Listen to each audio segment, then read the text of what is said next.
That's really where it began, was taking the paddleboarding to day paddleboarding, hosting retreats that turned out to be amazing. To when you host a retreat, you get to meet the people, but you don't have enough time to really dig in and share all the things that I've learned with actually how the body and grief are connected. I've taken a lot of the information that I learned from teaching people with kidney disease and have combined that into one framework that I share with moms who have lost a child.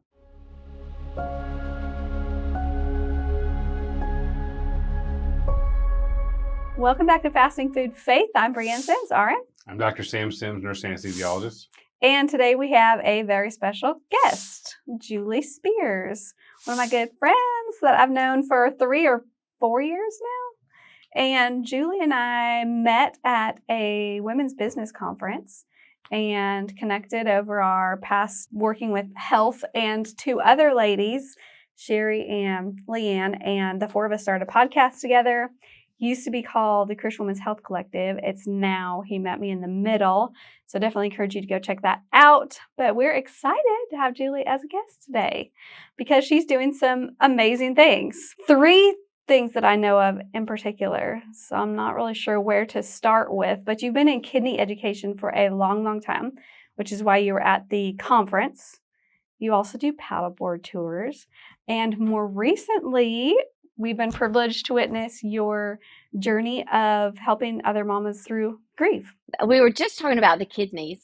Yes. So I feel like the kidneys is, it all is part of life, Somebody will say, you need to niche down. Like, how do you niche down what you live every day? Yeah, exactly. So what is your kidney story? How did you get into teaching about kidney disease? Actually, my kidney story is I had endometriosis.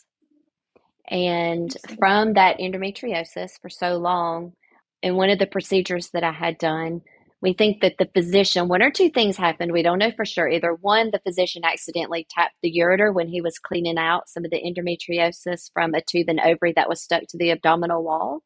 Wow. Or the endometriose somehow got inside of the ureter that caused the ureter to clog up. And so the kidney was not able, it was blocked basically. Wow. And so our estimation is it took it about an 8-year period of time for this whole process to happen to where it completely shut down the kidney's ureter. We spent about probably 6 months trying to open it with J stents and just trying to see if there was different procedures that could be done to open the ureter. But basically every time that they would pull the stent out, which was horrific pain, I was like, this is like having a baby, but it would just clog back up. And so eventually it was, let's just remove the kidney. The symptoms were like I had the flu, kind of like a really low case of the coming of the flu. But the moment that J stent went in, other than the fact that I had a stent in, I felt better. And so we knew that it was something there. So they removed the kidney. And when I was going through the kidney education, or when I was going through the whole process, I did not have any education. So I did a lot of Googling. Basically, I had 2 small children. I was like, I'm about to die. I'm going to have to start dialysis and I'm going to die. This is going to be awful. And the reality is that wasn't the case at all. And so I had the kidney removed and I've done great. That was 20 years ago. And so I've done great there with having 1 kidney. There is an impairment in some of the function now, but we're working on that. And I got started in that probably about exactly almost a year later. My mom was offered a position with DaVita Dialysis, and she called me and said, I know you've been looking for a job, so you should apply. And I was like, no, not kidneys. Well, I applied, and for 20 years, I was with the company as well. So it's kind of been a journey together. But when I went into the clinics, the people there, you could tell they didn't know why they were in the clinic. People in the hospital, that were coming to start dialysis had no idea what they were doing there, what they needed to work on. It was sad. They were clueless. And so it's almost like it just kind of organically became a mission for me to provide education. And I found a nephrologist, Dr. Prakash, who kind of took me under his wing, and he was like, if you want to learn, I'm going to teach you everything you want to know. And so the more I studied, the more he would teach. And here we are. Wow. Amazing. So what are you doing now? You live in Florida, which I forgot to mention earlier. She's not doing paddleboard tours in Nebraska, so just FYI. Yeah. But you live in Florida, so share. I'm doing those. That'd be so great, wouldn't it? It's very, very low impact. the sand, just straight sand. Yeah. We make a puddle and we use a tarp and yeah, I do it at the old folks' home. It's great. Run a trench through the pasture. That's right. You were just talking about this new project before we started podcasting. And so you've been doing work with the Kidney Foundation or Association down there in Florida? Yep, National Kidney Foundation of Florida. National Kidney Foundation of Florida. Okay, so that's who you've been working with for the last few years. What are some of the fun things that you've been able to do with them and work on? It's actually been amazing. So because of the things that I learned through just my own personal journey, and then also through my years with DaVita in developing education, working in hospitals with physician offices. And so I was one of those people where, like, if I saw a problem, I would ask for forgiveness because I would go and try to solve it or at least connect and bridge the connectors. And so I decided not only did I work for dialysis, I would become their PR person. And that really made a big difference because it raised the awareness that, you know, we do need these kind of services. And so with the Kidney Foundation, that's basically what I do is I am the patient advocate for the state of Florida. And so when patients, we're at this last end, we don't know what to do and we don't know how to resolve this particular problem, then 9 times out of 10, we already have the resources to support that patient. Not that they're eligible, not any of that, but we do have a direction that we can take them in. Unfortunately, we need a lot of resources that we just can't provide. That's what I do. We also provide education, and so I'm able to educate the patients. And more so what we're finding is that 90% of the people don't know they have kidney disease. And so we're working on ways that we can engage people so that they'll get their EGFR checked, which is the percentage that the kidneys function out of 100. But then they'll also see if they have the protein in their urine, which is through a urinalysis. If we can get those checked, then we have found that 50% of the people can slow the progression and maybe never need dialysis. But unfortunately, we just got a lot of people, we call it, I don't know, my husband calls it the hidden disease because you know years before you ever need dialysis, but yet it's not being diagnosed, it's not being treated, and people aren't being told. So for someone who's listening and is like, oh man, I wonder if there's something wrong with my kidneys, what could they do now to prevent that in the future? So what I think everybody should do, no matter if you think you're at risk or not, because chances are if you are going to the doctor every year, your doctors draw in what they call a metabolic panel. Mm-hmm. And in that metabolic panel, it will show what your kidneys are functioning at. Either by one is called a serum creatinine, and a serum creatinine is the waste product breakdown in the creatinine in the blood, but you can make that into a formula that we all understand. I don't understand serum creatinine. So if you're at the doctor and he says, well, your serum creatinine is, you say, well, tell me the percentage that my kidneys function. That's going to be a lab they call the GFR, which is your glomerular filtration rate. And it's actually showing the percentage that your body is cleansing the toxins out of the kidney. So for me, an example, let's say that my GFR is 1.6. If you look at it on the labs, it's going to show that it's within range. But what we do is we take that serum creatinine and we break it down into a formula that's done by your age, your race, and your sex. And that's going to tell us a number out of 100 that's going to be what those kidneys are functioning at. So for me, it's 60 because I'm me. So if you take my formula and you put it in, that means 60%.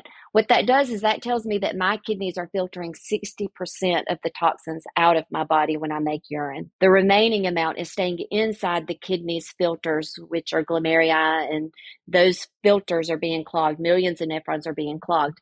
So once that clogging happens, it's there. Once the clogging happens, it's there. Now, there's different things that cause kidney disease. And so if it's for different reasons, then there can be a rejuvenation of the kidney. So that's the reason that we want to look at, is this something that's progressing over time, or is this an acute situation? And that's where, different cancers, different things like that may react differently than somebody who is a diabetic or a hypertensive patient or has an autoimmune condition where the kidney function is declining steadily over a period of time. We can do things about that. So that's why you want to look at every time you have labs drawn to see if there's a change in that glomerular filtration rate. Wow. Amazing. That is really good information, really detailed. So yeah, if you're listening and you've never talked to your doctor about your kidneys, you should do that. The leading risks that we see are diabetics and hypertensive patients. And a lot of them, I'll say, well, do you know what your kidney, my doctor's watching it. Well, have you asked them about, nope, every time we look at my labs, they're good. There's no problem. And my mom she's dealing with it now, kidney disease, and she saw a doctor every year and they looked at her labs every year. And unfortunately, it's just not something that's spoken about. The same with urinalysis. The doctors do urinalysis, but if you have diabetes or hypertension, especially, and you're in a stage 2 kidney disease, if you have the urinalysis done, it shows protein. There's different things that you can do to treat it. Even just changing the way you eat would change things. Yeah. Nutrition plays a huge part in that, in all of those disease processes, for sure. Mm-hmm. But I think what you're pointing out is good. That is that we just need to start having conversations about it with people because it's just not being talked about. So, agreed. Yeah, and we look at the kidney labs are what we look at when especially when somebody's no longer fasting. You didn't mention the BUN, but blood urea nitrogen, and then the creatinine. And, if your body's not filtrated, it's going to stay in the bloodstream, and so. That's one of the markers, but one of the markers for BUN has to do with if your body's breaking down protein. And so if you're fasting and your BUN is low, then you're not breaking down your own muscle mass. And so that's one of the things that we look at is like look at your blood urea nitrogen, and also look at your creatinine. If those things start to go up, then you're at a point where you actually need to stop fasting and go ahead and start eating again. And of course, your GFR would also be that would be the case as well. So we're making sure the kidneys aren't taking a hit. And after my 40-day fast, my BUN was like 4.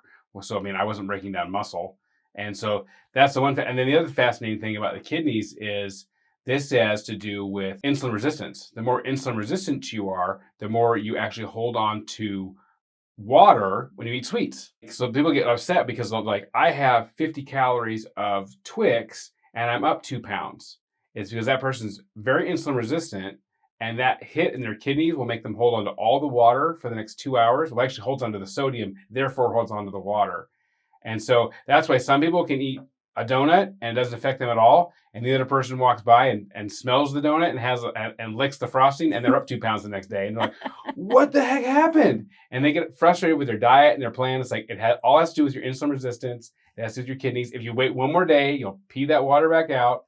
It's fascinating to me just because how the scale will lie to you based on how the kidneys responds to an individual's insulin resistance and sodium retention. So, yeah, there's so much to it, and there's so much that people don't know that can be shared. So, yeah. Awesome. Well, thank you so much for sharing that part of your life with us. Yeah. Well, the other thing is like you can't replace a ureter. Apparently, you can replace a blood vessel, you can replace other things, but like you can't. You can put a stent in the blood vessel for life, but the ureter is the problem, and you can't just replace it. If you have a blood vessel that's bad in your heart, they'll just do a bypass. And there's no bypass option for the ureter.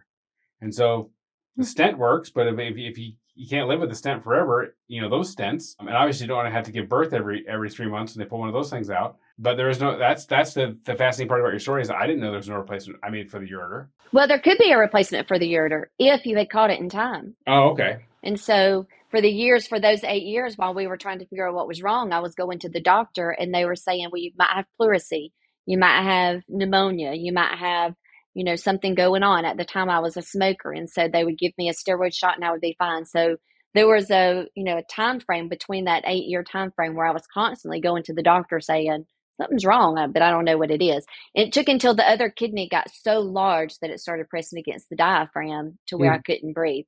But you see, you can function with one kidney totally fine. Mm-hmm. And your kidney function is not indicative of both, of just one or the other. It could be just indicative of one kidney. And so my kidney function was showing fine the entire time. Gotcha. So yeah, and the steroid makes sense because it's an anti-inflammatory. So it obviously decreased the swelling in the ureter enough for you to open it back up. Right. Yep, and took your pain away. Yep.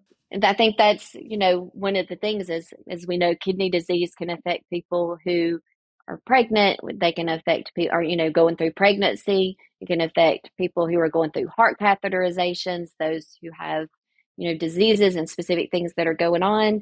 And I think one of the unfortunate pieces of it, like you mentioned, Sam, y'all check it going through fasting, but a lot of people don't know to do that. And then there's even a lot of dietitians and people who are working in the food, industry of helping people learn to regulate their diets, and they're not aware of kidney disease. And so that's something that's not even being paid attention to because they're looking at the normal values and they're like, oh, well, you're within range, but are you really within range? It's not cookie cutter in any way. So So would that be where your GFR would show up then? Is that where you would say so somebody's not really they can't figure what's going on. Their labs are looking okay, but it's their kidney. What would be a clue to them that their kidney is the problem? Let's say that it's somebody who has that diabetes and hypertension for a long period of time. That would be somebody that they would see their GFR, if their kidneys were affected, slowly declining over a period of time because we know, okay, it's diabetes or hypertension. But then let's say that it's somebody who's developed some other kind of illness, and we're like, whoa, there's something going on that's causing kidney disease. Well, then that would be a quicker decline, but they would still see that decline in their function, like what's happening in this decline. So, that would be something to look at. And then there's an acute kidney disease, and that would be where it was an onset of an injury, a football injury or a medication injury, but you wouldn't go through the stages. It would be, whoa, I need dialysis. Mm-hmm. And so that's some of the difference. And you can absolutely recover from an acute injury. A lot of the times they can give you treatment, medication, or a type of, dialysis to cleanse, and then your kidneys will regain function. You'll be fine sometimes the rest of your life. So it depends on what's going on. But the important part is just to make sure that you're looking at your lab work to look at that GFR, the percentage that the kidneys are functioning at. And if there's a decline, let's say that the kidneys are at 60% functioning, then we want to know, is there protein in the urine? Because what that's going to tell us is there more of the need to take action? Or is this just that I took goody powders for so long and it's damaged my kidneys? Or I took NSAIDs for a period of time and that's damaged my kidneys? Or maybe it was because we had some other kind of an illness in our past that caused damage to the kidneys, but we're going to remain at 60%. Do you see what I'm saying? Mm-hmm. So that's where we're looking at, what's your history? Do you have protein in the urine or not? And then do you see a nephrologist? If there's protein in the urine at 60%, I say see a nephrologist, because we want to see, how do we slow down that protein? If there's no protein in the urine, then usually we look at seeing a nephrologist when the kidneys get to about 45% or less.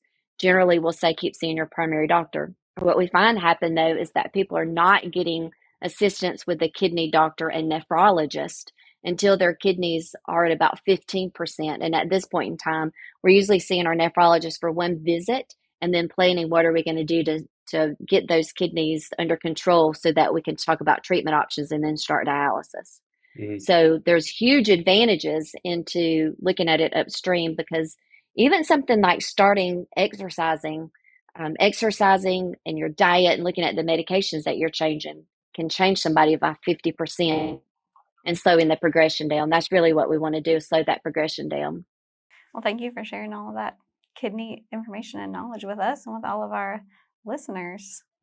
I hope that encourages someone to go and get their kidneys checked and to talk to their doctor about it. Yeah, so the Kidney Foundation has the world's largest surfing festival that happens in Cocoa Beach every year.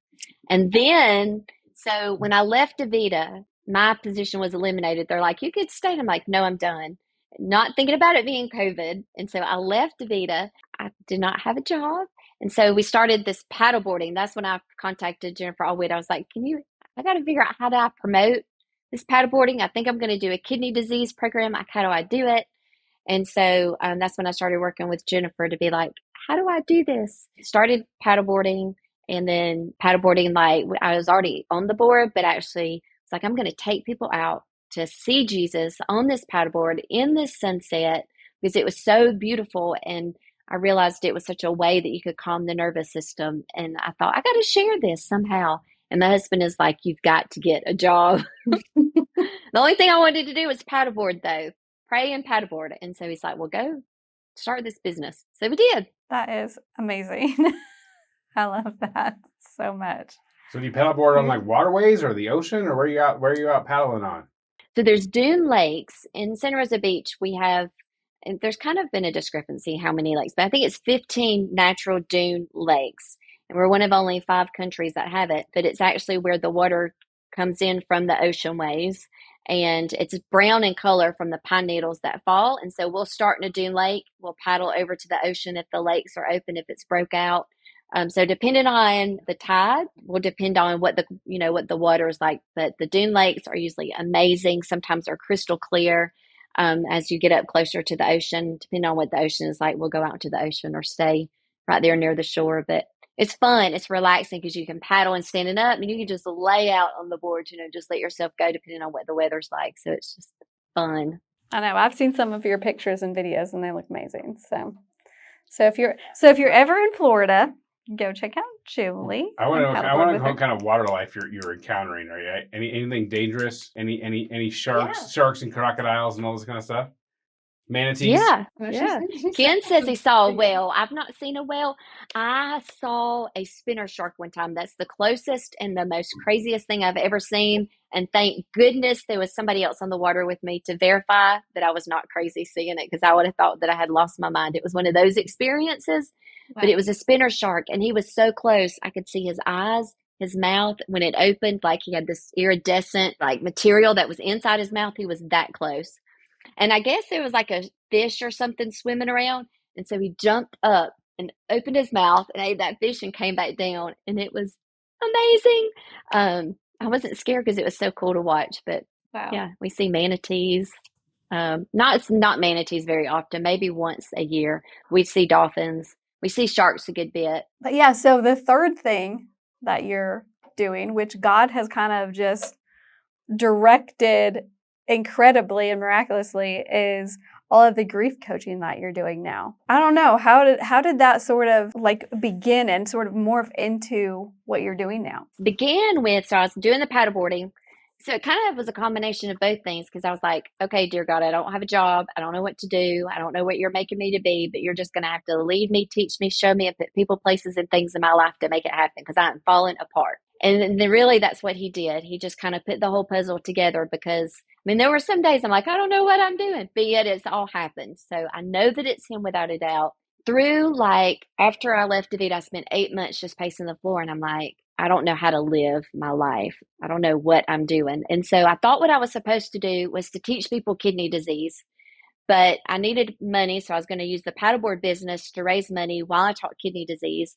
And the patients, so I felt like I was always working for people, because they would call, I would call them, help them with problems. Well, when Zach died, they were calling me. And so I'm like, y'all are getting me up out of the bed, So I felt like kidney education would be a way to give back, again, to the people that I feel like saved me, because if they wouldn't have called, I don't think I would have gotten up out of bed. It's like, I'll build a kidney education curriculum. Well, meanwhile, paddleboard is picking up, and I'm like, I need to share this beauty too. And I needed to help myself. After I lost Zach, it was like I was going to the doctor trying to figure out what was wrong with me. Why did I feel the way I feel? And it was take a pill. Take a pill. And I'm like, my labs are changing. There's nothing wrong with me. There's something wrong with me, because I can feel it in my body. I could no longer have intercourse. I didn't want to eat anymore. And so I just started studying the biology of trauma. And the more I studied the biology of trauma, the more I was connecting kidney disease, grief, life in general, with all of these things that just kind of happen into, well, this can be shared with a mom who has lost a child. Like, this is what I should be teaching. I can't find it for myself, so let me just create and figure out something that I can share with other moms. But I was scared. I was like so scared. I decided I would host a retreat first to see if there was any, if I can do this, I can host a retreat and just share it all at once. And that's really where it began, was taking the paddleboarding to day paddleboarding, to hosting retreats that turned out to be amazing. To when you host a retreat, you get to meet the people, but you don't have enough time to really dig in and share all the things that I've learned with actually how the body and grief are connected, or, even how just grief in general impacts the body. And so that's where the individual coaching and the 12-week programs came about. Is I've taken a lot of the information that I learned from teaching people with kidney disease and just and the biology of trauma, and then also with learning Jesus on my own as of just me broken, not the world, and have combined that into one framework that I share with moms who have lost a child. Yeah, it's been incredible to see just the transformation and how God has brought about just this flourishing in your life of being able to help other women who are going through grief. Just how he's brought you through that has been just amazing to see that. And all of the women that he's brought into your life for you to pour into has just been awesome. And I love seeing it. Thank you. Yeah. It seems like a mess on my end, but when you hear people that say they see it, and then it kind of makes me feel good, because in it. Like, I guess it's that one of that places where you can't see the forest for the trees. And so I don't know if I'm what I'm doing because there's so many things going on. But I truly believe that his hands are in it. Well, I think one of the hard things for an individual is like for me myself is like when you hear someone's lost a child, I have no idea what to say. Obviously, there's nothing I can say that can take the pain away, But you have an experience with that when someone says to you, that they've lost a child. What is your response to that? Just hearing you say it hurts my heart. It is just like it is an automatic pain that you feel, and it's to the bone. People could talk about being scared or, things happening, or they have that moment of, oh my God, something tragic has happened. That emotion never leaves the body. And so when someone says that they've experienced child loss, you can go right back to those moments and you just ache for them because you feel it and you know it. And I think there's an instant bond too when you meet somebody else who has lost a child because you automatically know what they feel and you know that they're the only ones that can compare. You don't even have to talk about it. So in my coaching program, we don't necessarily dive into why, how, or what your child's name is, or what are some of the things that you miss, or what do you wish that you have. That is not what it's about. They live that life. They know that life, and there are therapists and counselors that can walk them through those steps. My program is more of who are you today, and then how do you live with the grief that you have and the emotions and the feelings that you have so that we can continue to walk through life, because what you're talking about never leaves the body. It doesn't just magically go away. Well, I think it's a great response for me. For me, it's like, my God, because it does. I haven't experienced it, but it does hurt me to even hear it. And so that's. I appreciate you sharing how you respond to that. Because people do care about other individuals, and so sometimes it's just when things are shared that we can't relate to or we have no idea what to say. It's good to know what other people say. It's uncomfortable. And I think that it's uncomfortable for both the receiving party as well. Nobody knows how each other is going to respond. And so I think that's where one is sometimes we don't have to respond, just a hug, you know, or just the look in your eyes. There doesn't necessarily have to be a lot of talk around it, just a simple touch, or because we all know that it's uncomfortable. Yeah. Yep. And that it's just hard. So, yeah. Understand that. I think it's really awesome that you're helping women. I heard someone say the other day, rebrand themselves, where it's just like you can't go back to the way things are, so you have to figure out how to live where you are now and moving forward with that. And I think really the biggest thing, well, at least for me in my life, and I can't say that for anyone else, is really just seeing where God wants you now after. And just bringing those things to Jesus and letting him heal and walk with you in that every day. Because I think a lot of people deal with different types of grief and trauma, and there's really no way to move forward without God's help. At least I found that to be true in my own life. I don't think so either, but I also think that so many of us have lived a whole life in what we hear, what we see, what we think, we have a whole life of patterns. I mean, I got 50 years of things that have been ingrained in my brain and in my body and, in my cells. And so to repattern that, I think, this is what I try to tell these mamas, is this is a fresh start. Mm-hmm. This is a fresh start because you actually have to surrender everything, and you have to surrender the things that you've never even thought that you needed to surrender. And so truly it is a rebranding. It's refining yourself. It's rebuilding yourself, but it's doing it through Jesus and knowing that we don't have to do any of the work. He will do it for us if we lay it down. And I think there's some people that, I tell them you're not coming into the program for faith or religion, but at some point in time, if you have nothing else to lay down, then why not give Jesus a shot and you build your relationship with him, clean slate, and just lay it all down. Hey, I'm a new person. This is something that happened to me. I have no clue what to do from here, and I need your help to go forward through each day. And I just think that there's a lot that can be done with that. So that's part of what we walk through in the program, is exactly rebranding. I didn't think about that, but it is, surrendering everything, redefining who we are, and then rebuilding our life. Well, thank you so much for coming on the show and sharing about all of these amazing things that you're working on. And I have one last question for you that we like to ask all of our guests.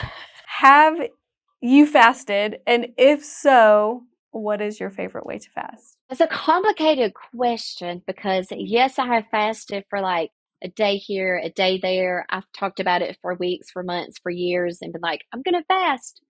But I know that there is a right way to do it and a wrong way to do it. And so I have not fasted 100% the right way, or what I would think the Brie way would be, but definitely want to do it and are very interested in like the benefits of fasting. It's something that Ken and I talk about all the time. Awesome. Well, thank you. Thank you for your answer and just for being candid. Because it's real, and most people have not fasted or they've done short fasts, and that's really where most people are at, and that's okay, you know? Julie, if anyone wants to get a hold of you, talk about kidney disease, if you're in Florida, be part of your training and things that you do, or paddleboarding, or the grief counseling, how and where can they find you? The easiest way is on Instagram, Hey Julie Spears, and I also have juliespears.com if it's for grief. And if it's for kidney disease, you can just send me a message, or through the National Kidney Foundation of Florida, because that's really where some of the education starts. I do work with people one-on-one, but the National Kidney Foundation of Florida is such a great resource of information. I'm the advocate there, so they can find me. But yeah, juliespears.com. And thank y'all for having me on. It's been amazing. Just the questions that you've asked and the way you've asked them. Loved it. Every minute being on here with y'all. Well, thank you. Yeah, thank you so much for joining us. I want to know when the manatees are going to be in. When is the manatee time? That's the one I'm going to schedule my trip. I know you have an Instagram account for your paddleboarding too. Will you share that in case anyone wants to book a tour with you? Yes. Okay. So paddleboarding is Jule Z, Julez. The Z is for Zachary, 30A. So Jule Z, 30A. Jule Z, 30A. All Okay. right. That's on your Instagram. And I know that also, I do want to share real quick, if you are interested in promoting her grief coaching work, or you want to sponsor a mama to come to one of her retreats, you can do all of that at juliespears.com. So That's a great idea. Go check it out. Well, thank you so much for being here, everyone, and we hope you enjoyed this amazing time with Julie. And if you would like and subscribe and share, we would love it, especially if you left a comment or a review on this podcast. Thanks for being here. Go fast and be blessed.